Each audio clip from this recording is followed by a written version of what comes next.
البدع والأهواء، أهل البدع العقائدية وأهل البدع السياسية.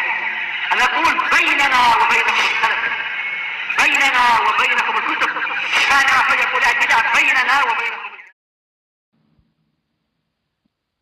الحمد لله حمدا كثيرا طيبا مباركا فيه كما يحب ربنا ويرضاه.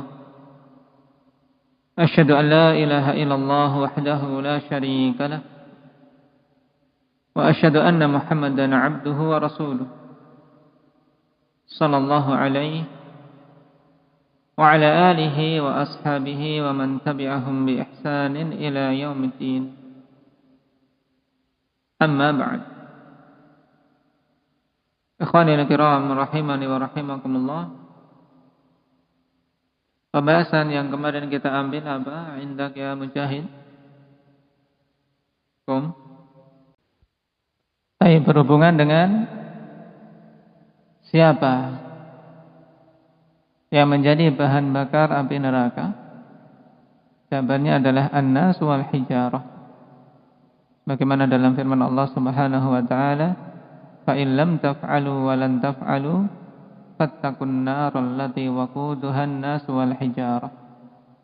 U'iddat lil kafirin." Sekarang kita masuk pada pembahasan berikutnya. Halil kafiru yadkhulul jannata in kana minal muhsinin? Apakah orang kafir akan masuk ke dalam surga apabila dia termasuk orang yang berbuat baik? Maksudnya berbuat baik di sini, berbuat baik di dunia dengan sesama manusia tentunya. Kenapa? Karena seorang yang kafir tidak akan mungkin dia berbuat baik kepada Allah Subhanahu wa taala.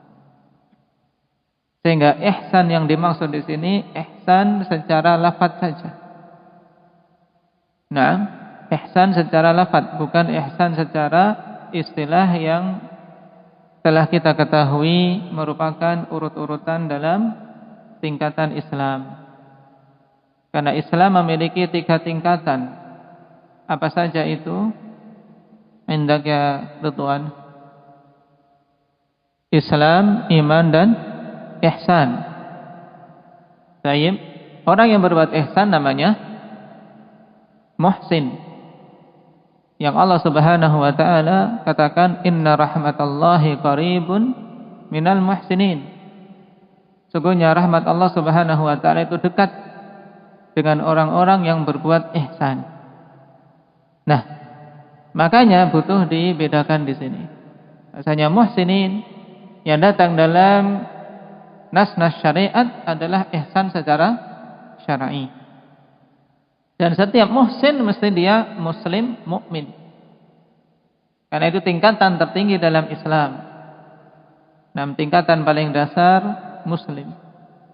Kemudian yang lebih tinggi dari itu mukmin. Kemudian paling tinggi adalah muhsin. Baik.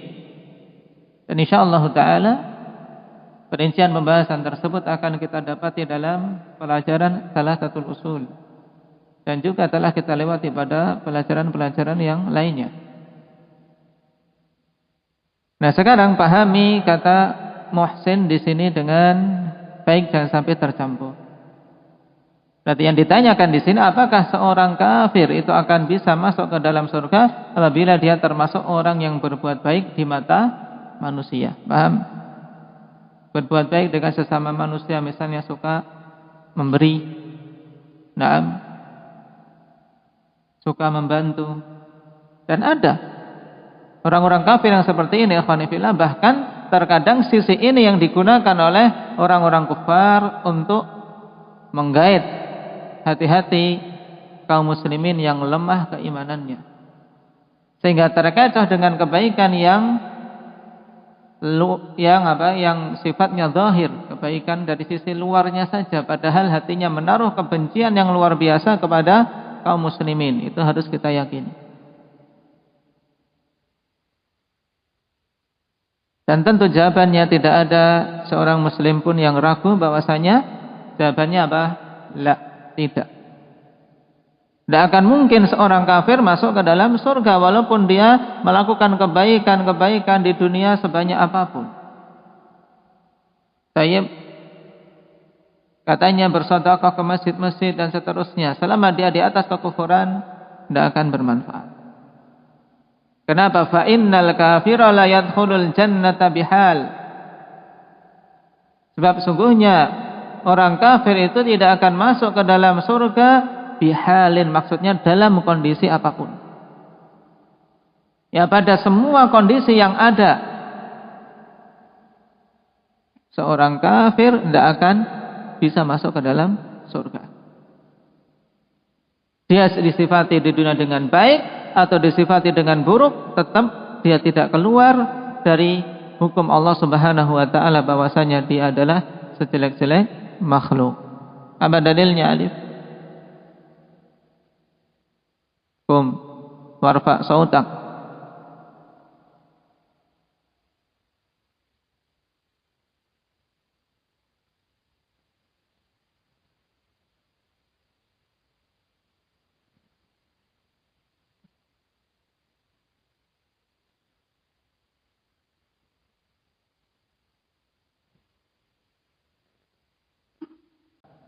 Nah, qaulullah azza wa jal fi suratil bayyinah, yang insyaallah semuanya sudah menghafal. Innal ladzina kafaru min ahlil kitabi wal musyrikina fi nari jahannam khalidina fiha. Ulaika hum syarrul bariyah. Sesungguhnya orang-orang kafir dari kalangan musyrikin dan ahlil kitab, Yahudi ataupun Nasara, maka mereka itu berada di neraka Jahannam, kekal di dalamnya, tidak ada peluang untuk masuk surga. Ulaika hum syarrul bariyah, dan mereka itu adalah sejelek-jelek makhluk. Baik, kita baca dalil yang dibawakan di sini. Dari sekian banyak dalil yang sangat jelas tentang permasalahan yang sedang kita bahas ini. Wa dalilu qauluhu ta'ala, innahu may yusyrik billah faqad harramallahu alaihi al-jannah wa ma'wahu an-nar wa ma lidh-dhalimin min ansar. Allah Subhanahu wa taala berfirman, sungguhnya siapa saja yang menyekutukan Allah Subhanahu wa taala, maka sungguh telah Allah haramkan atasnya surga.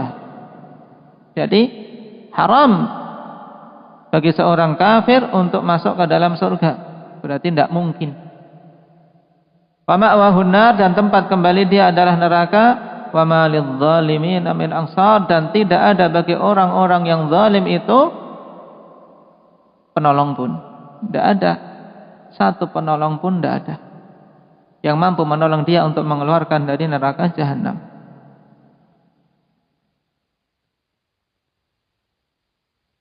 Dan ini jelas, karena kesyirikan yang ada padanya, ikhwani fillah, menjadi penghalang untuk dia masuk ke dalam surga Allah Subhanahu wa taala. Dan juga dikarenakan kebaikan sebanyak apapun di mata manusia, karena ada kesyirikan padanya dan tidak adanya keimanan kepada Allah Azza wa Jal, maka kebaikan itu tidak bernilai. Tidak bernilai. Mereka inilah yang Allah Subhanahu wa taala katakan dalam firman-Nya, wa qadimna ila ma 'amilu min 'amalin. Apa kata Allah selanjutnya? Indak ya Aba Zaid, faja'alnahu haba'an manthura. Naam. Wa qadimna ila ma 'amilu min 'amalin faja'alnahu haba'an manthura. Didatangkan apa-apa yang mereka amalkan di dunia. Kalau dikatakan berbuat baik, semua kebaikan-kebaikan terhadap manusia didatangkan agar dia apa? Tidak merasa terzalimi. Didatangkan. Tapi apa? Faja'alnahu haba'an manthura. Kemudian kami jadikan amalan itu apa? Debu-debu yang berterbangan. Kenapa? Karena tidak bernilai, sebab tidak terpenuhi syarat. Tidak terpenuhi syarat diterimanya amal, yaitu berupa keislaman. Syarat utamanya. Dan dalam ayat di surat At-Taubah, Allah Subhanahu wa taala jelaskan hal ini dengan sangat jelas, sangat tegas. Bahwasanya amalan mereka tidak diterima karena tidak adanya keimanan. Baik. Man ya'ti bil ayah. Naam. Qala Allah azza wa jalla, "Wa ma mana'ahum an tuqbala minhum nafaqatuhum illa annahum kafaru billahi wa bi rasulih wa la yatuna as-salata illa wa hum kusala wa la yunfikuna illa wa hum karihun." Dimasukkan ini untuk diingat ikhwani fillah di surat At-Taubah ayat yang ke-54. Ditambahkan, dan itu sangat jelas menunjukkan bahwasanya tidak bermanfaat kebaikan-kebaikan mereka di sisi Allah Subhanahu wa taala. Allah katakan, "Wa ma mana'ahum an tuqbala minhum nafaqatuhum." Tidaklah menghalangi mereka dari diterimanya infak-infak mereka illa annahum kafaru billahi wa birrasulih, kecuali dikarenakan mereka itu kufur kepada Allah dan Rasulnya. Jadi kekufuran itulah yang menjadi penghalang kebaikan-kebaikan yang sifatnya lahiriah, kebaikan-kebaikan dengan sesama itu tertolak, sehingga tidak akan bermanfaat. Makanya jangan terkecoh seorang muslim, jangan sampai terkecoh ikhwani fillah dengan bujuk rayu seorang kafir atau kebaikan-kebaikan orang kafir, bahkan hendaknya dia senantiasa curiga dan berhati-hati.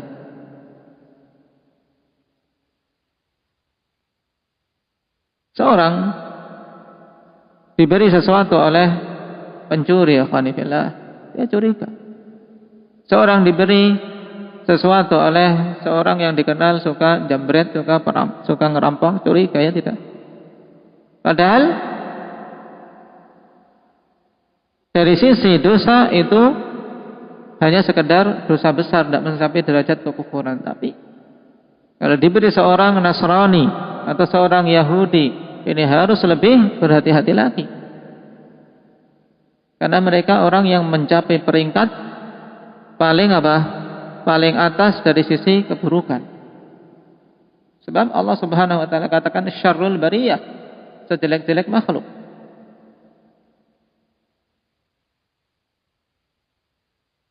Kemudian dalil dari As-Sunnah yang menunjukkan bahwasanya amalan mereka tidak bermanfaat sama sekali, akhwani fillah, karena tidak diterima oleh Allah Subhanahu wa taala, adalah hadis yang diriwayatkan oleh Imam Muslim dari Aisyah radhiyallahu anha tentang kisah seorang yang dikenal di kalangan Arab jahiliyah dengan kebaikannya, yaitu Ibnu Jud'an. Aisyah radhiyallahu anha menanyakan kepada Rasul sallallahu alaihi wasallam tentang orang ini, "Ya Rasulullah, Ibnu Jud'an kana fil jahiliyah yasilur rahim wa yud'imul miskin, wa hal dzaka nafi'uh?" Dan sungguh pertanyaan ini sangat bermanfaat bagi kita, yang menunjukkan kecerdasan Ummul Mukminin Aisyah radhiyallahu anha. Wahai Rasulullah, Ibnu Jud'an dulu di zaman jahiliyah dia suka menyambung hubungan rahim. Baik tidak? Baik. Perkara yang baik, menyambung hubungan rahim. Wa yud'imul miskin, dan memberi makan orang-orang miskin. Kebaikan. Tapi apakah itu bermanfaat bagi dia sehingga bisa menyelamatkan dia dari kekekalan di dalam neraka? Maka kata Rasul sallallahu alaihi wasallam, la, tidak bermanfaat sama sekali. Kenapa? Innahu lam yaqul yauman rabbighfirli khati'ati yaumaddin. Karena dia tidak pernah berkata sehari pun,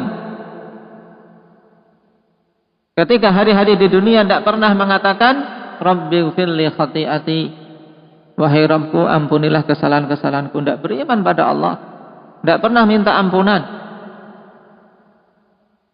Yaumaddin, ampunilah aku pada hari kiamat. Kenapa tidak beriman terhadap hari pembalasan? Kufur pada Allah, tidak bermanfaat. Ini juga dalil diingat, ikhwan, dari Al-Quran dan As-Sunnah yang sangat tegas kalau kebaikan-kebaikan lahiriah seorang kafir, seorang musyrik tidak bermanfaat sama sekali. Maka jangan terkecoh, sehingga seorang muslim kalau mengatakan kepada seorang kafir dia baik sekali, menunjukkan kelemahan akidah. Kelemahan akidah.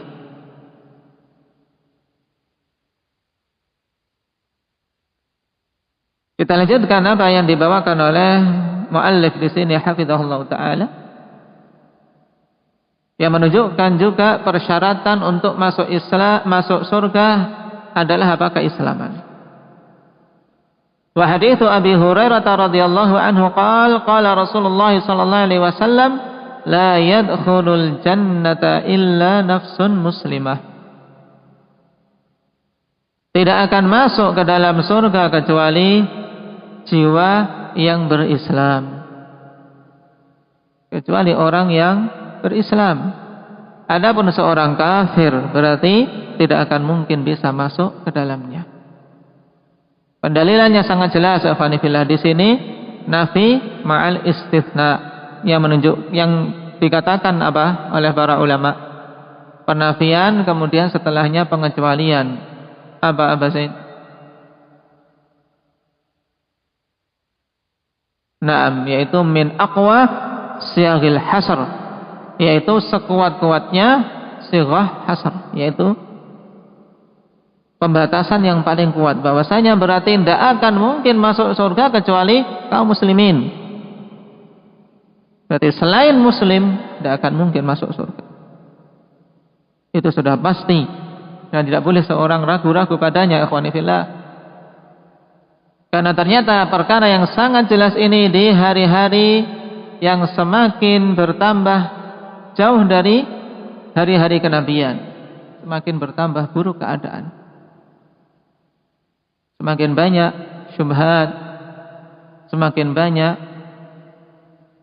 kemungkaran-kemungkaran yang dilakukan terang-terangan, dan semakin banyak kerancuan dan kelemahan. Banyak bermunculan mereka-mereka yang meragukan perkara ini, sehingga muncul usaha untuk menyatukan agama samawi, menyatukan Islam, Yahudi dan Nasrani, karena semuanya dari langit, semuanya mengarah kepada usaha untuk mencapai surga dan seterusnya. Ini semua menunjukkan kerusakan akidah. Tidak akan mungkin masuk ke dalam surga sebagaimana kata Rasul sallallahu alaihi wasallam di sini, illa nafsun muslimah, kecuali jiwa yang berislam. Maka perkara yang penting ini diingat, jangan sampai luput dari apa? Dari keyakinan kita. Disebut kafir ataupun non muslim sama hukumnya, ikhwani fillah. Tidak mengubah hukum. Nah, kafir atau non-muslim sama. Baik, Allah Subhanahu wa taala katakan kafir. Yang namanya kafir ya bukan muslim. Sama hukumnya, tidak akan masuk ke dalam surga Allah Subhanahu wa taala. Dan tempat mereka adalah neraka Jahannam, kekal di dalamnya. Nasallallahu azza wa jalla al-afiyata was-salamah. Walhamdulillahi rabbil alamin.